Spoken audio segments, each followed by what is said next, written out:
Luzon, Visayas, Mindanao at buong mundo. Ngayon ay Martes, May 7, 2024.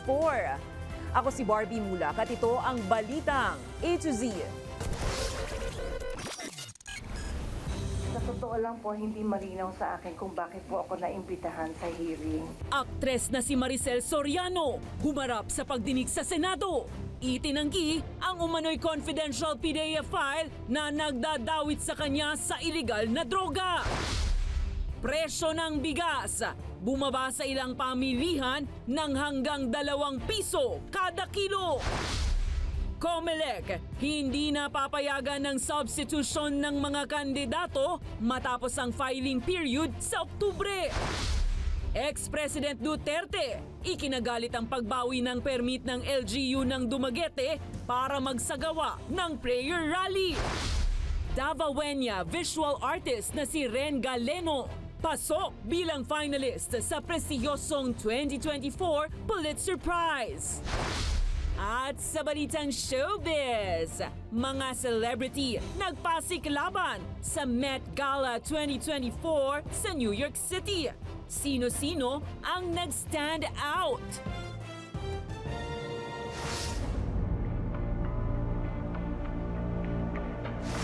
Magandang gabi, pambungad sa ating newscast. Humarap sa Senado ang whistleblower na nagdadawit kay Pangulong Ferdinand Bongbong Marcos Jr. at sa aktres na si Maricel Soriano sa umano'y paggamit ng iligal na droga. Iginiit nitong lumabas ang impormasyong yan base sa kumalat na confidential file ng Philippine Drug Enforcement Agency.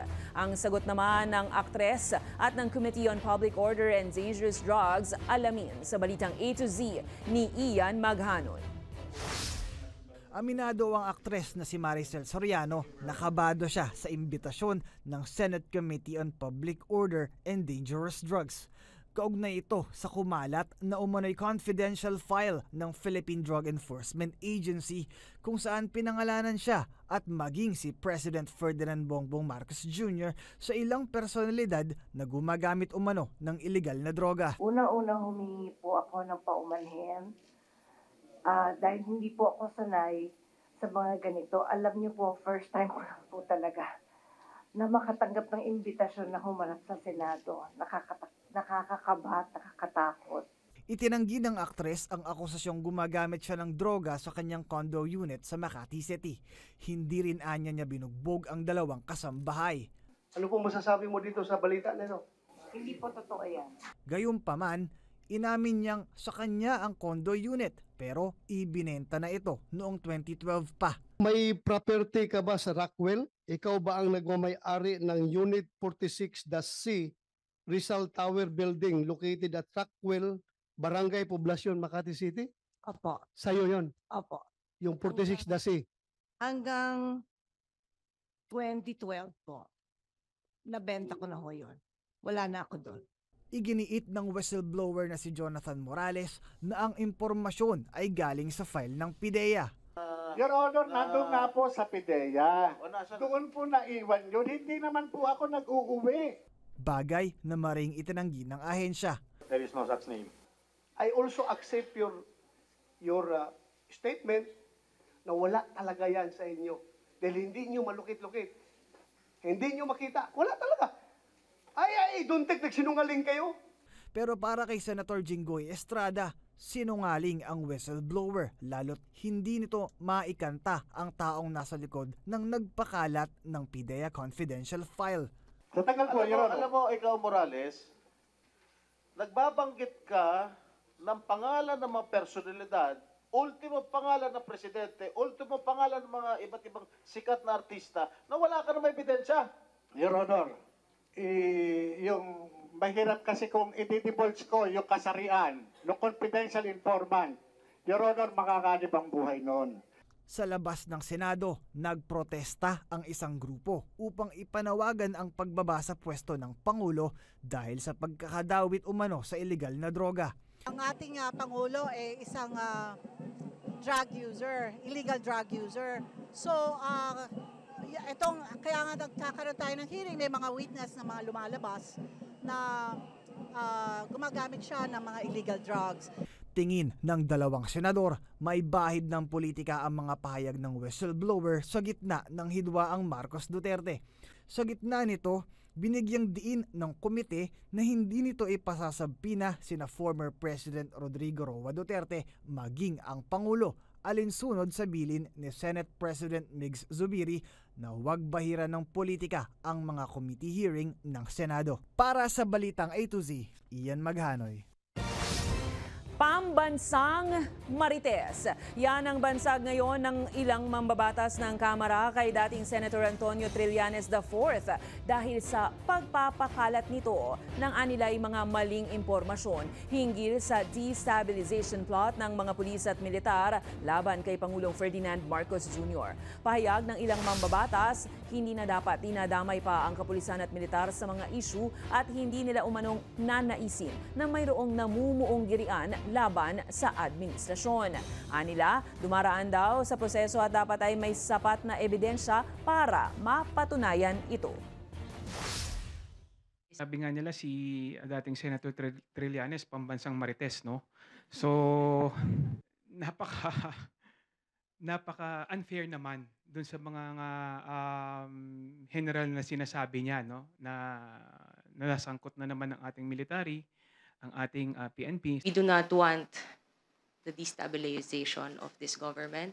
We want this to be unified. We want everything to be peaceful. Sana magkaisa at hindi nagkakagulo. Sa kaugnay na balita, maring pinabulaanan din ng Philippine National Police ang alegasyon ng dating Senator Antonio Trillanes IV na mayroong namumuong destabilization plot laban sa Pangulong Marcos. Ayon sa PNP, wala silang namomonitor na planong pag-aalsa o coup d'etat ng ilang mga aktibong senior officials para patalsikin ang Pangulong Marcos. Ang pakiusap lang po natin kay kagalang-galang na dating Senador Trillanes, please spare the PNP dito po sa mga issue po na ito at nakafocus po tayo sa ating pagtupad ng ating mandato. We would like to share na mataas po ang moral po ng inyong kapulisan dahil po sa mga binibitawang pong panalita ng ating Chief PNP at wala pong rason ang sino mga aktibong miyembro po ng PNP para lumahok po dito sa sinasabi pong destabilization plot. Samantala, handa umano si Senator Ronald Bato de la Rosa sakaling padalahan na siya ng arrest warrant ng International Criminal Court.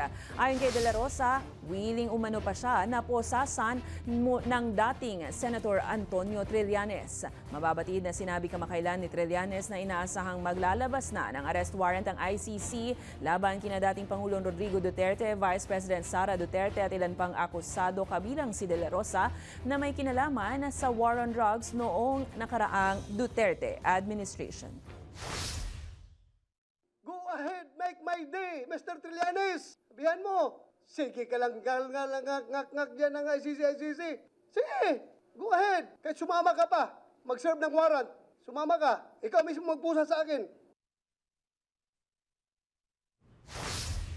Ikinagagalit ni dating Pangulong Rodrigo Duterte ang pagbawi ng permit ng provincial government ng Negros Oriental para magsagawa ng prayer rally ngayong Martes ng gabi. Sa pahayag ng provincial government, short notice umano ang request na prayer rally ng mga ito at mayroon ng nakalatag ng mga event na nakaschedule na sa Freedom Park.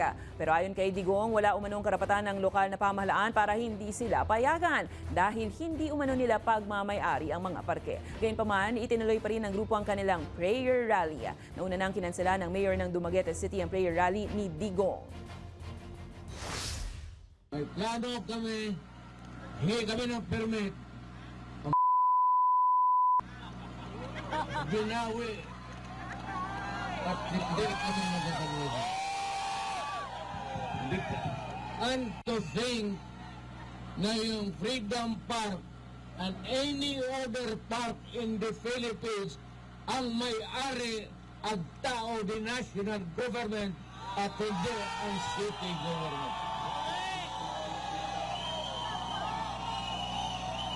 Kaya sinadya yan. Hindi sa syudad yan.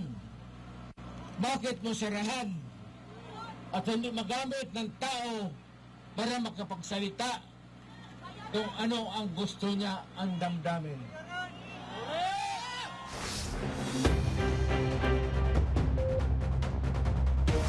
Sa ating mga consumer, may kaunting pagbaba sa presyo ng bigas sa ilang mga pamilihan na ngayon pumapalo sa 48 pesos kada kilo. Ayon sa PSA, bumaba ng bahagya ang presyo nito sa international market. Gayunpaman, hindi ito masyadong nararamdaman ng ilang consumer dahil nakaapekto pa rin sa pagsipa ng presyo ng ilang bilihin ang inflation rate nitong Abril. Ito na ang ikatlong sunod na pagtaas ng inflation ngayong taon. Ang balitang A to Z mula kay Ace Cruz. Kapansin-pansin ang bagyang pagbaba ng presyo ng bigas sa ilang pamilihan, gaya na lamang sa Kamuning Market sa Quezon City. Mula 50 pesos kada kilo ng bigas sa pinakamababa nung nakarang linggo, may ilan nang nakapagbebenta ng 48 pesos kada kilo. Pero duda ang ilan nagtitinda kung hanggang kailan ito magtatagal. Sabi ng ahente ko, medyo sa next week, yung mga bigas na magaganda, medyo papangit na kasi sa sobrang init. Kasi ito, konti lang tubo namin eh. Talagang magkaroon lang kami ng 48 pang mababa. Ibang usapan naman daw pagpasok ng tag-ulan. Kasi naman kami pag medyo 10 pesos, 5 pesos okay lang. Wag lang yung mga 25 pesos, 50, hindi na namin kaya. Kasi talagang magtataas kami ng presyo. Sinagundahan yan ng Philippine Statistics Authority. Ang nakita namin, bumaba ba ng konti ang world price ng rice. Nag-peak siya noong January 2024 and then may pagbaba noong Feb and March. Konti lang. Pero ayon naman sa ilang mga consumer, wala silang nararamdaman sa mga katiting na paggalaw sa presyo ng bigas. Hindi, konti pa rin eh. Hindi masyado. Dapat noon, dati kasi nakakabili ka 37, di ba? 40, 42. Ngayon talagang wala. Ang hirap. Pautay-utay kasi mabigat siya. Kaya kahit may natira pang bigas sa bahay, bumibili ako para sa susunod, hindi ganun kabigat ulit. Ang dahilan, kaunti lang kasi ang diferensya ng pagbaba na nitalang rice inflation rate sa bansa na bumalo lang sa 23.9% itong Abril kumpara sa lagpas 24% nung nakaraang Marso. Samantala sa kabuuan, sa pinakabagong tala ng PSA, bagyang tumaas naman ang inflation rate itong Abril sa 3.8%. Ito na ang ikatlong sunod na pagtaas ng inflation ngayong taon. Sa forecast range naman ng Bangko Sentral ng Pilipinas, mula 3.5% hanggang 4.3% naman ang inflation rate nitong Abril. Paliwanag pa ng ahensya, ang patuloy na mainit na panahon ang pinaka-nakakaapekto sa lokal agricultural output kung bakit patuloy na mataas ang presyo ng bilihin at mabagal lang ang paggalaw nito. Gayunpaman, kumpiyansa ang BSP na kakalma ang inflation rate sa mga susunod na buwan. Ginagawa naman daw ng paraan ng National Economic and Development Authority na tugunan ang lokal na supply ng pangunahing bilihin gaya sa bigas, lalo't ang ekonomiya ang mapupuruhan sakaling hindi ito agarang masolusyonan. Sinabi naman ni Pangulong Ferdinand Marcos Jr. kamakailan na handa itong sertipikahang urgent ang pag-amyenda sa Rice Tarification Law at gamitin ito para magkaroon ng pangil ang gobyerno sa mga mapang-abusong negosyante o traders na nagmamanipula ng presyo ng bigas sa merkado. Para sa balitang A to Z, Ace Cruz.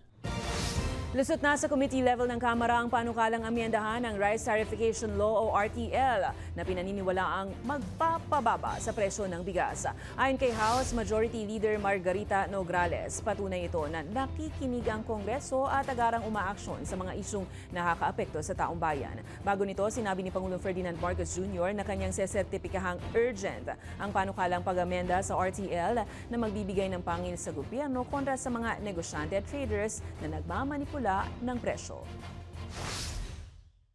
Mahirap magutom ang isang tao. Mahirap din na since maraming talaga kumakain ng bigas at mahal to at it's going to trickle down. Tinatayang nasa 40 milyong Pilipino sa buong bansa ang walang access sa malinis na supply ng tubig. Ayon sa Environment Department, mula sa humigit 7,000 mga isla sa bansa, lampas 5,000 mga isa ang walang maayos na supply ng tubig. Dahilan nito para magplanong bumili ang gobyerno ng mga modular desalination machine nang sa gayon ay matugunan ang isyu ng malinis na tubig. Target naman ng gobyerno na unang mapatayuan ng mga desalination plants ang 60 barangay sa Pilipinas para matulungan ng maraming pamilya na magkaroon ng malinis na supply ng tubig. A lot of the communities in Barm still do not have access to a formal water supply.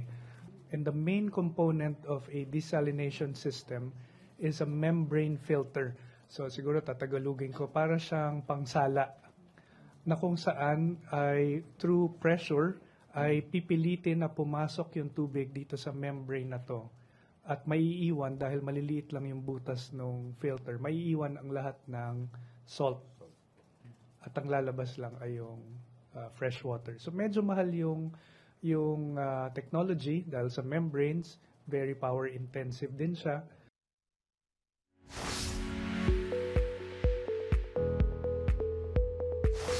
Pasok bilang isa sa mga finalist ang Davaoeña visual artist na si Ren Galeno sa prestihiyosong Pulitzer Prize ngayong taon. Ito ay para sa kategoryang Illustrated Reporting and Commentary para sa istoryang Searching for Maura para sa Washington Post.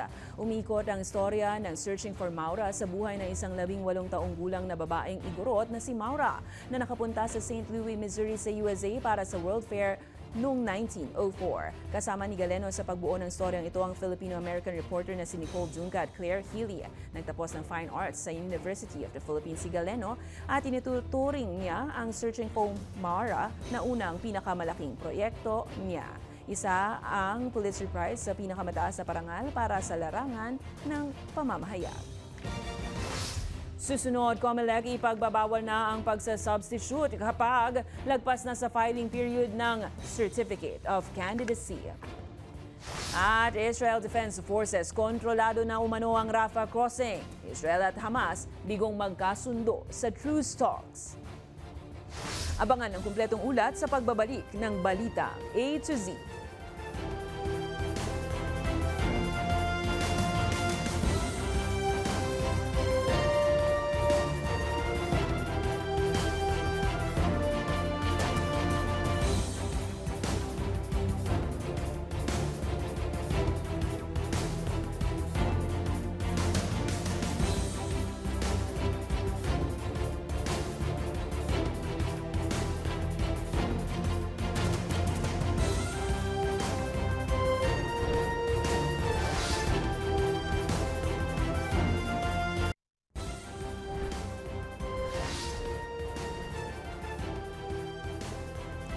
No more substitutions lagpas sa filing period ng Certificate of Candidacy.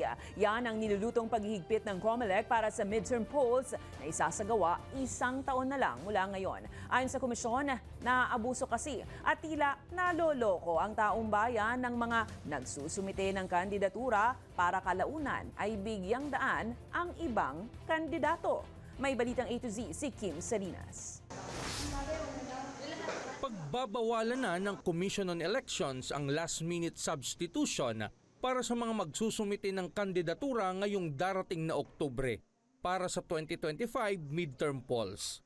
Yan ang issue na tinalakay rin sa Kamara ngayong araw, 1 taon bago ang mismong halalan. Through the years, substitution by reason of withdrawal has been used in numerous instances without any valid cause or reason from the withdrawing candidate. Una na ring sumang-ayon dito si Sibac Representative Brother Eddie Villanueva sa kanyang panukalang batas, ang House Bill 5692, na tila naaabuso ang substitution na ginagawa ngayon ng mga kandidato sa bansa. Matatandaan na noong 2016 presidential elections, naghain ng kandidatura si Martin Dino, pero kalaunan ay pinalitan siya ng noon ay Davao City Mayor Rodrigo Duterte na siyang naging daan ng kanyang pagkapanalo bilang presidente ng Pilipinas. Naulit rin ito noong 2022 elections matapos bawiin ni Laili Uy ang kandidatura sa ilalim ng lakas CMD at bigyang daan ang pagtakbo ni Davao City Mayor Sara Duterte para sa vice presidential race. Discourage talaga yung mga nakaraang mga substitution. Nakakawala po ng tiwala sa ating eleksyon. Ayon sa COMELEC, inihintay na lang nila ang position paper ng mga kongresista, pero natalakay na rin ito ng COMELEC and Bank at ang plano hindi na papayagan ng substitution lagpas sa filing period ng Certificate of Candidacy. Ang epekto po nito, pagkatapos ng October 8 o October 9 onwards, ang papahintulutan na lamang po na masubstitutan ay yung mga kandidato po na originally either namatay o di kaya po ay na-disqualify. Para mapigilan po yung pang-aabuso sa proseso, ito po ngayon na magiging guidelines. Malaking tulong rin daw ito para mapabilis ang timeline ng preparasyon para sa halalan. Dati po kasi hinihintay pa namin matapos yung period ng substitution bago pa kami makapag-imprenta. Around January po yan, 2025. Pero sa kadahilanan nga po magiging final na ang ating list of candidates. Malinaw na po. Baka by early December po ay makapagsimula na ng printing ng balota ang ating COMELEC po. Sa ngayon, hinihintay na lang ng komisyon ang formal na promulgation ng COMELEC resolution ukol sa guidelines sa paghahain ng COC sa Oktubre. Para sa Balitang A to Z, Kim Salinas. Sa iba pang balita, pinag-aaralan na ng National Security Council ang posibilidad ng pagsasagawa ng aerial supply missions sa BRP Sierra Madre, ang military outpost ng bansa sa West Philippine Sea. Yan ay matapos ang mga agresibong paggalaw at tila pambubuli ng China sa Pilipinas. Ayon sa NSC, handa ang bansa na magsagawa ng ibang mga paraan para patuloy na maihatid ang pangangailangan ng mga tropang nakaistasyon sa BRP Sierra Madre. Dagdag pa ng NSC, ibinaba na ni Pangulong Ferdinand Marcos Jr. ang ilang pagbabago nang sa gayon ay hindi malagay sa alanganin ang resupply missions. There is a operational mix that is available to us. We can do other types of resupply other than a naval resupply. We can do an airdrop. We can do other just to be able to resupply our troops and keep BRP Sierra Madre in working condition. Pinabulaanan ng Armed Forces of the Philippines at ng Department of Foreign Affairs ang pahayag ng China na nagkaroon sila ng kasunduan kaugnay ng New Model for Conduct sa Ayungin Shoal. Ayon sa AFP, bagamat hindi na bago na madawit sila sa usaping ito, mariin nilang sinabi na wala umanong kasunduang nangyari sa pagitan ng China at ng AFP Western Command dahil may mga polisiyang sinusunod ang Pilipinas. Pahayag naman ng DFA, walang cabinet-level official ni Pangulong Marcos ang sumang-ayon sa kahit anong kasunduan kaugnay sa Ayungin Shoal. The AFP denies the claim made by the Embassy of China in Manila that the AFP Western Command has agreed to a new model for the conduct in the Ayungin Shoal. The AFP is a professional organization that operates within the framework of the Philippine government and in accordance with national policies.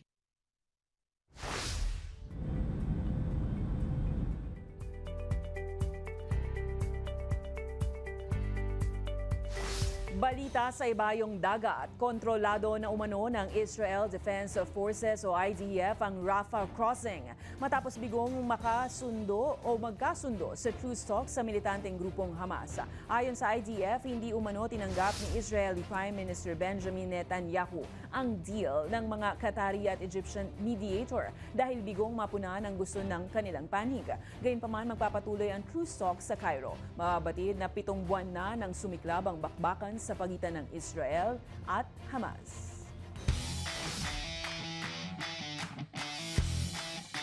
Sa ating balitang sports, wagi ang Philippine Track and Field team ng 5 medalya sa katatapos sa 2024 Athletics Championships sa Hong Kong.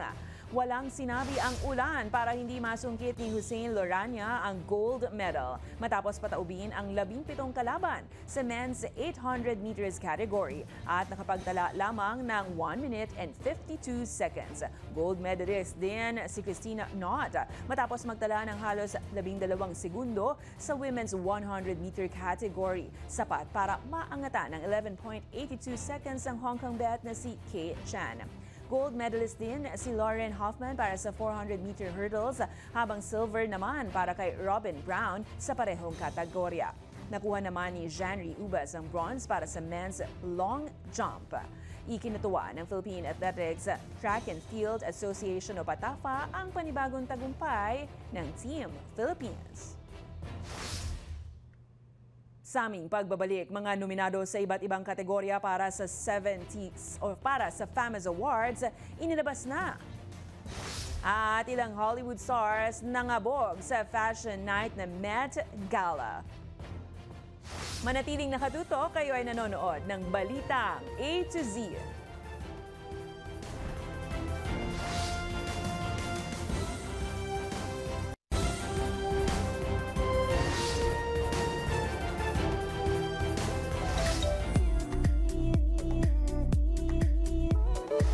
Sa ating balitang showbiz, pasabog kung pasabog ang peg ng Hollywood celebrities na dumalo sa fashion night na Met Gala sa New York City. Sino-sino kaya ang mga nag-stand out? At mga nominado para sa Famous 2024, inilabas na. Kilalanin yan sa balitang A to Z Showbiz ni Lane Garcia. Kanya-kanyang paandar ang mga Hollywood stars sa pagrampa sa green carpet sa highly anticipated annual fashion night na Met Gala 2024 sa New York City nitong linggo. Top trend ngayong worldwide ang hashtag Met Gala 2024 sa Twitter X. Sa temang The Garden of Time, nag-ala paradise ang eksena at peg ng mga disenyo ng mga wardrobe na ibinida ng mga stars sa rampahan. Hindi papakabog ang mga supermodels na sina Gigi Hadid, Kendall Jenner at Kim Kardashian. Blooming in her golden 3D floral dress ang singer-rapper na si Nicki Minaj, habang shining and shimmering silver crystal-coated gown naman ang walang kupas na si J-Lo. Agaw eksena naman ang mala-spiral gown ng nag-iisang Lady Gaga at mapapawaw sa fairy look ni Ariana Grande kasama ang American singer na si Cynthia Erivo. Pretty in her royal blue outfit naman ang Blackpink member na si Jennie. Spotted rin sa Met Gala 2024 sina Lana Del Rey, Zendaya, Sabrina Carpenter at marami pang iba. Samantala, inilabas na nitong Lunes sa kanilang official social media account ang listahan ng mga nominado para sa 72nd FAMAS Award. Nominado para sa Best Picture ang Gumburza, Malyari, Iti Mapukpukaw, Rewind, Papa Mascot at A Very Good Girl. Nominado naman bilang Best Actress ang box office queen Catherine Bernardo para sa A Very Good Girl, Maricel Soriano para sa In His Mother's Eyes, Marian Rivera para sa Rewind, Sharon Cuneta para sa Family of Two at Eugene Domingo para sa Becky and Badette. Habang nominees naman ang Best Actor sina Piolo Pascual, Alfred Vargas, Cedric Juan, Ken Chan, Alden Richards at Ding Dong Dantes. Gaganapin ang awards night sa darating na May 26, 7 p.m. sa Fiesta Pavilion sa Manila Hotel. Para sa Balitang A to Z Showbiz, Lane Garcia.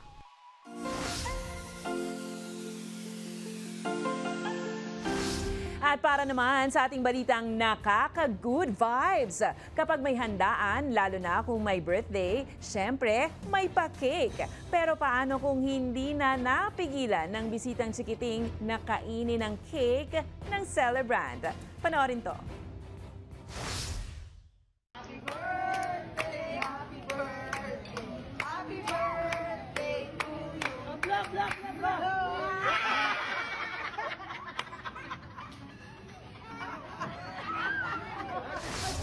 So cute! Kung kayo ay may kwentong kakaiba, mga kwento ng pag-ibig o storya ng inspirasyon at pag-asa, maaari niyo itong ibahagi. Sumali sa ating Facebook group na Balitang A to Z. Panoorin ang replay ng ating programa at sundan ang ating social media pages. Hanapin ang Balitang A to Z. Ang ating pabaong quote of the night ay mula sa politician at businessman na si Bob Riley. Ayon sa kanya, sa paglaban sa iligal na droga, ipinaglalaban rin natin ang ating kinabukasan. At yan ang mga balita at impormasyon, mga kwentong may dalang inspirasyon na tinutukan ng Balitang A to Z. Ako si Barbie Mulak. Maging maalam, makialam. Magandang gabi sa iyo, Pilipinas!